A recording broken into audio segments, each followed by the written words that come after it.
Think about the person who raised you, what time they woke up, what they wore to work, what they came home smelling like, how many years they gave. They were not lazy. They were not reckless. They were not foolish with money. They worked consistently, sacrificially, with everything they had. And yet, if you were to total what they built, the assets, the property, the investments, the transferable wealth, for most of us, the number is close to zero. This video is about why. Not to assign blame, not to diminish the sacrifice, but because you deserve the truth about what actually happened so that you can make sure it does not happen to you.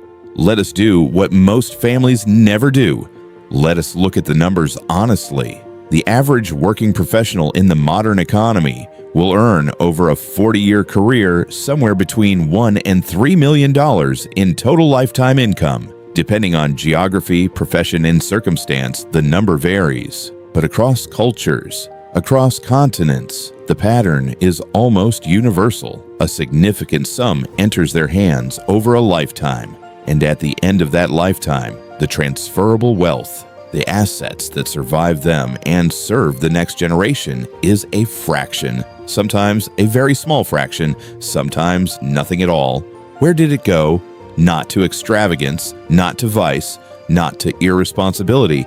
It went to the mortgage that was never quite paid off, to the car payments that renewed every 4 years like clockwork, to the school fees, the medical bills, the funerals, the emergencies, to the cost of simply sustaining a life at the level the system told them was normal. And here is what no one ever said to them. The system was not designed to leave them with anything. It was designed to consume everything they produced and return just enough to keep them producing more. That is not cynicism. That is the architecture. And the first act of honor you can perform for the generation that sacrificed for you is to finally understand what was done to them. Your parents were not failed by their character. They were failed by their framework. And the framework failure came in 3 specific forms. The first failure, they were taught to value security over ownership. The greatest aspiration of the post-war working generation was stability, a steady job, a reliable income, a pension at the end. These were not small things. In the context of what came before them, war, famine, colonial dispossession, economic collapse, stability was survival. And so an entire generation optimized for the salary, not for the asset, not for the equity, not for the ownership position that would have compounded quietly for 30 years while they worked. They chose the bird in hand because the bush had burned them before, and the financial system was perfectly designed to reward that choice with just enough comfort to prevent them from questioning it. The second failure, they confused activity with accumulation. Work was the framework. Work was the answer. Work harder, earn more, save what remains.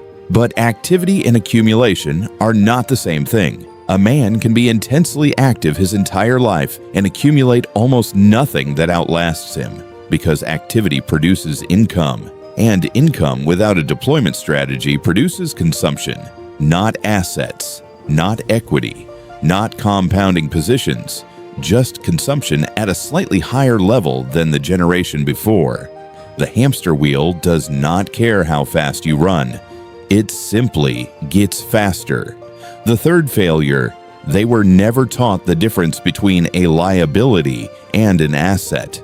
The house was supposed to be the asset. The pension was supposed to be the asset. The degree was supposed to be the asset. And for many, those things provided genuine shelter, genuine security, genuine dignity. But shelter is not sovereignty. Security is not wealth. And a degree without the financial framework to deploy its return strategically is an expensive credential that qualifies you for a more comfortable version of the same trap.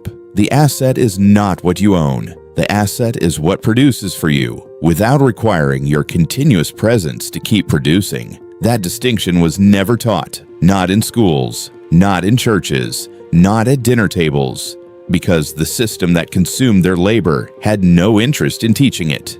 There is something that lives underneath the financial accounting, something that the numbers do not fully capture. What the system took from your parents was not just money, It took time. The time they spent working instead of building. The years they gave to someone else's enterprise years that could have been directed toward their own. It took optionality, the freedom to say no, to leave, to choose differently, the salary dependency that kept them in positions they had outgrown in companies that would have replaced them without ceremony because they could not afford the gap between one income and the next. And in some cases, it took health. Bodies worn down by decades of physical or psychological labor that left them less whole at the end than they were at the beginning. And through all of it, they kept showing up. Not because they did not love you, but because showing up was the only tool the framework had given them. Work harder, provide more, give everything, and trust that somehow at the end it would be enough. It was not enough. Not because they failed, because the framework failed them. There is a verse in Proverbs that most people have read as a motivational line. Most preachers deliver it as an encouragement to work harder. But read with financial eyes, it carries a warning that the working generation was never given. A good man leaves an inheritance to his children's children. Proverbs 13:22. Children's children, not just the next generation, the generation after that.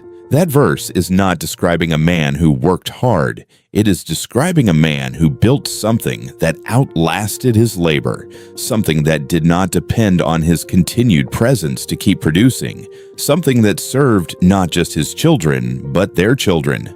The generation that sacrificed everything for us was good, faithful, present, sacrificial. But goodness and faithful labor without the framework of generational wealth building does not produce an inheritance. It produces a life well lived that ends where it began. The verse is not a comfort, it is a standard, and it is one that this generation, your generation, has the knowledge, the access, and the obligation to meet. Let us be precise about the mechanism, because grief without diagnosis changes nothing. The system that consumed your parents' labor operated on 4 structural principles. First, it monetized their time, not their output. They were paid for hours, not for value created, which meant the ceiling on their income was always the number of hours available, and the floor on their dependents was always the next pay cycle. Second, it front-loaded their obligations: mortgage, car, credit, school fees, all structured so that the largest financial commitments arrived at the beginning of their earning life when they had the least capital and the most vulnerability. By the time their income was strong enough to build, the obligations had grown to match it. Third, it normalized consumption as reward. Every cultural signal around them said the same thing. You worked hard, you deserve this. The holiday, the upgrade, the celebration. And those things are not wrong in themselves, but in the absence of a prior extraction strategy, every reward consumed a unit of capital that could have been deployed. Fourth, it offered no exit. The pension was supposed to be the exit, but a pension is not ownership. It is a promise made by an institution that may or may not survive long enough to keep it. True exit is asset sovereignty, income that arrives whether you work or not. That was never offered, and for most, it was never built. This is not the story of one family. This is the story of an entire class of people across the diaspora, across the developing world, across every community that was handed the employment framework as the path to prosperity and discovered too late that the path led nowhere they intended to go. Here's what this moment requires of you: not guilt. You did not design the system. Not anger. Anger at a structure is energy wasted on something that cannot feel it. What this moment requires is clarity. You are not your parents' financial outcome. You are the generation that finally has the language for what happened to them. You are the one who gets to look at 40 years of faithful labor, understand precisely why it did not compound, and make different decisions. Not because you are smarter, not because you are better, but because you are standing on the knowledge they did not have access to. And that knowledge deployed with the discipline and the sacrifice they modeled for you produces something they never got to see. You are not here to correct their mistakes. They did not make mistakes. They made the best decisions available to them inside a framework that was designed to keep them working. You are here to operate from a different framework entirely. The Joseph framework, the ownership framework, the framework that turns income into assets, assets into positions, positions into sovereignty, sovereignty into inheritance, the inheritance that Proverbs described, not just for your children, for their children. At some point, every person who watches this video will have a moment alone, maybe tonight,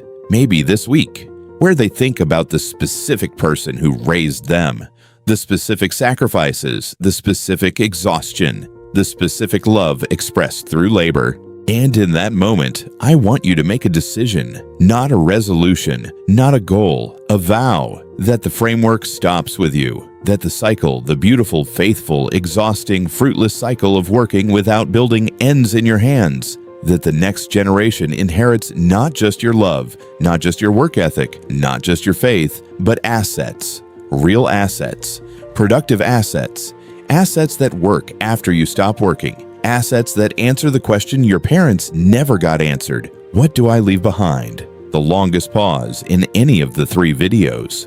They gave you everything they had.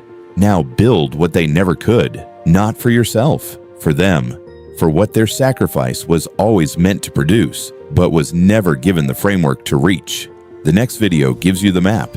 5 stages, from salary dependence to asset sovereignty, exactly where you are, exactly what the next step requires. No theory, no inspiration, a blueprint. Subscribe, and come back ready to build.